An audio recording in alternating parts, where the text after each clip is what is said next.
ये सियासी दृश्य है उस बहुप्रतीक्षित मुलाकात का जिसमें मुलायम सिंह और आजम खान के समाजवादी रिश्तों की व्याख्या है जो ट्रेंड कर रही है यूपी की सियासत में, जिसकी राजनीतिक विवेचना हो रही है रामपुर से लेकर लखनऊ वाया कुंदरकी तक। क्योंकि ये सिर्फ तस्वीर भर नहीं है, वोट की फिक्र में शहर शहर घूम रहे अखिलेश यादव की पीडीएफ पॉलिटिक्स की नई कड़ी है। समाजवादी पार्टी के मौजूदा पुरोधा जिस वोट युद्ध को 2027 का ट्रेलर करार दे रहे, उसमें जीत की साइकिल दौड़ाने की कोशिश का ये वो हिस्सा है जिसके कई मायने हैं। उम्मीद है कि न्यायालय उनका न्याय करेगा, उनके साथ न्यायालय से न्याय मिलेगा और सरकार आने पर जो झूठे मुकदमे लगे हैं उनको खत्म किया जाना चाहिए। भगवान जानता है, वो ऊपर वाला जानता है, न्यायालय जानता है, समाजवादी पार्टी जानती है। हम सब लोग लगातार जो आदरणीय आजम खान साहब के साथ अन्याय हुआ है उसके खिलाफ लड़ रहे हैं। डॉक्टर तंजीन फातिमा से अखिलेश की इस मुलाकात के बाद यह सवाल पूछा जा रहा कि आजम के परिवार से अखिलेश की मुलाकात के क्या मायने हैं। चुनाव के वक्त ही अखिलेश को आजम की याद क्यों आती है? क्या इस मुलाकात का असर उपचुनाव के नतीजों पर पड़ेगा? ये सियासी सवाल इसलिए पूछे जा रहे हैं क्योंकि लंबे अरसे बाद अखिलेश यादव को आजम खान या उनके परिवार की यूं याद आई है। तब लोकसभा का चुनाव था, मार्च की 22 तारीख थी जब आजम खान से मिलने के लिए सीतापुर जेल पहुंचे थे अखिलेश यादव। जेल की चारदीवारी के अंदर दोनों की मुलाकात हुई, बात हुई, चुनाव में अखिलेश को अप्रत्याशित सफलता मिली। अब उपचुनाव के बीच में जब आजम के परिवार से अखिलेश यादव की मुलाकात हुई है तो इसकी 4 वजहें बताई जा रही हैं। मसलन अखिलेश यादव ने फिर से मुस्लिम वोट बैंक पर जोर दिया है। मुस्लिम वोट बैंक को गोलबंद करने के लिए ओवैसी आक्रामक है। मुस्लिम वोट बैंक पर आजाद समाज पार्टी के चंद्रशेखर की भी नजर है और इन सबके बीच योगी आदित्यनाथ ने सीधी सनातनी लकीर खींच रखी है। अखिलेश यादव के लिए मुश्किलें चौतरफा तब हैं जब उन्होंने इस बार उपचुनाव में पीडीए में ए यानी अल्पसंख्यक पर विशेष जोर दिया है। पश्चिमी उत्तर प्रदेश में जहां उपचुनाव हो रहे हैं वहां की मुस्लिम बहुल सीटों पर आजम खान का असर माना जाता है। उसी में एक कुंदरकी सीट भी है। आजम खान और उनके बेटे अब्दुल्ला आजम दोनों जेल में बंद हैं। ओवैसी कई बार आजम खान की तारीफ कर चुके हैं।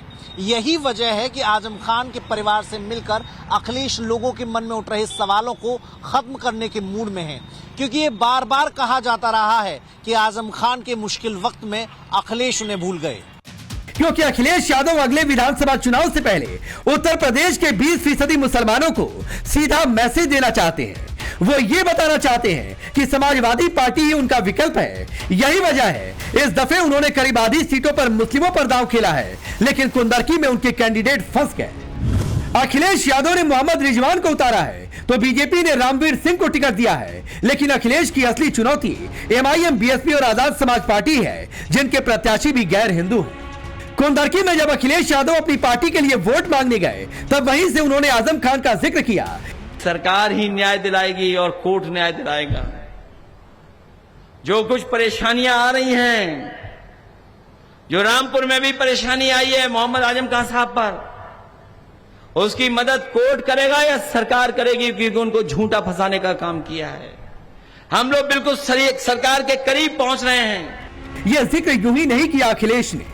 लोकसभा चुनाव में अखिलेश यादव ने एमओआई समीकरण से इतर पीडीए पर जोर दिया। 63 में से सिर्फ 4 मुस्लिम कैंडिडेट को उतारा था। डर था कि कहीं सांप्रदायिक ध्रुवीकरण न हो जाए। लोकसभा चुनाव में समाजवादी पार्टी को अप्रत्याशित जीत दिलाने वाले अखिलेश यादव का आत्मविश्वास अब बढ़ चुका है। इस बार जब उपचुनाव हो रहा है तो उन्होंने 9 में से 4 सीटों पर मुस्लिम कैंडिडेट्स को ही टिकट दिया है। कुंदरकी में रैली करने के बाद अखिलेश यादव सीधे रामपुर के लिए रवाना हुए।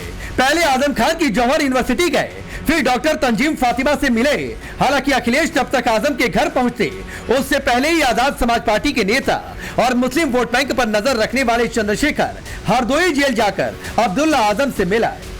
अब्दुल्ला आजम भाई से मेरे जो रिश्ते हैं वो सियासी नहीं है। हम इस लड़ाई को अकेले नहीं छोड़ेंगे, उनको, पूरे परिवार को, हमारा परिवार।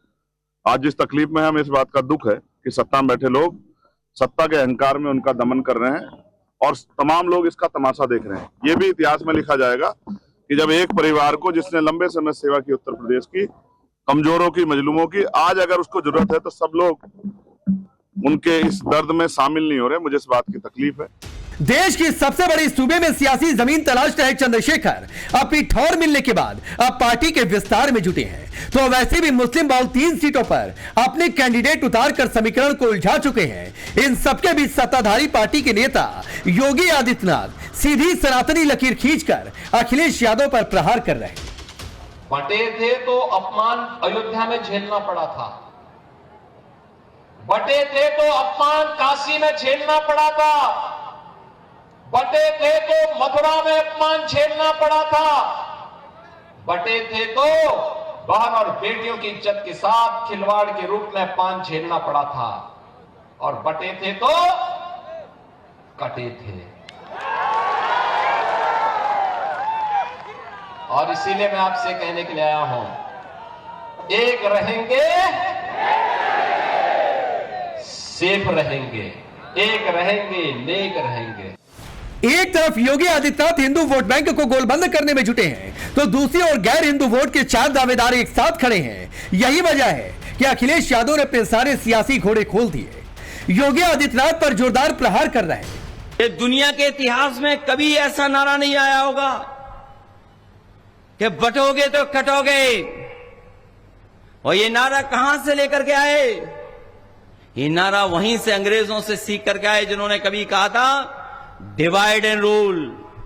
दूसरी ओर तंजीम फातिमा से मिलकर समर्थन का संकेत दे रहे आजम खान के परिवार से मुलाकात पर बीजेपी के नेता अखिलेश पर नरसर चला रहे, तो समाजवादी कुछ यूं जवाब दे रहे के द्वारा पूरा ट्रायल पूरा कर चुके आजम खान के प्रति, उनके परिजनों के प्रति फिर प्यार उमड़ रहा है, क्योंकि उत्तर प्रदेश में उपचुनाव है और उपचुनाव में कैसे वोटों की गोलबंदी की जाए, इसके सबसे बड़े सूरमा रहे, जिन्होंने लगातार बदजुबानी के रिकॉर्ड कायम किए हैं और तमाम गरीब गुरुओं की जमीनों पर कब्जा करने का काम किया, तमाम भ्रष्टाचार में लिप्त रहे हैं और कोर्ट के द्वारा सजा पाए हुए आजम खान के परिजनों से कोई मिलने जा रहा है, तो कोई आजम खान से मुलाकात करने जा रहा है, कोई उनके बेटे से मुलाकात करने जा रहा है। ये वोट के लिए कुछ भी करेंगे। समाजवादी पार्टी पहले दिन से हम अपने बड़ों के लिए लड़ रहे हैं और हर स्तर पर लड़ाई चल रही है। बात सिर्फ चुनाव की नहीं है।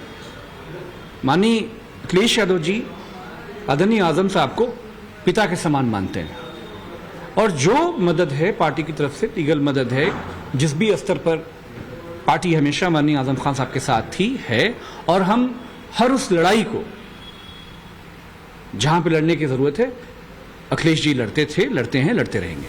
बीजेपी और समाजवादी पार्टी जब एक दूसरे को सवालों के चक्रव्यूह में खड़ा कर रहे, तब टाइम्स नाउ नव भारत के रिपोर्टर लोगों के बीच पहुंचे, ये जानने की कोशिश की कि चुनाव के वक्त ही आजम खान की याद अखिलेश यादव को क्यों आती है, क्या इस मुलाकात का कोई असर पड़ेगा। सुनिए जरा लोगों ने क्या कहा। क्या कहेंगे? आजम खान साहब जब से समाजवादी पार्टी फाउंड हुई है तभी से आजम खान साहब का साथ रहा है, सहयोग रहा है, इसीलिए और आदरणीय मुलायम सिंह यादव जी से काफी गहरे संबंध थे उनके। ऐसा नहीं है, समाजवादी पार्टी के नेता को और राष्ट्रीय अध्यक्ष जी को हमेशा याद आती रही है और हमेशा उनके बारे में विचार विमर्श होता रहा है, और जहां तक उनकी मदद का या काम करने का सवाल है, हमेशा समाजवादी पार्टी के नेता उनके लिए खड़े हैं और खड़े रहेंगे। और जहां तक सिर्फ और सिर्फ राष्ट्रीय अध्यक्ष जी का सवाल है, राष्ट्रीय अध्यक्ष जी हमेशा उनके हितैषी रहे हैं और हितैषी रहेंगे। वो फाउंडर मेंबर हैं समाजवादी पार्टी के। उनके साथ गलत हुआ है, गलत हुआ है उनके साथ। क्या कहेंगे आप? गलत हुआ है, क्या चाहते हैं, क्या होना चाहिए? इंसाफ कहाँ हुआ उनके साथ, इंसाफ कहाँ हुआ उनके साथ। वो बार-बार मन से जिक्र कर रहे हैं उनका, लेकिन कहीं ना कहीं दूरी बनाए हुए हैं अखिलेश जी। नहीं, दूरी नहीं।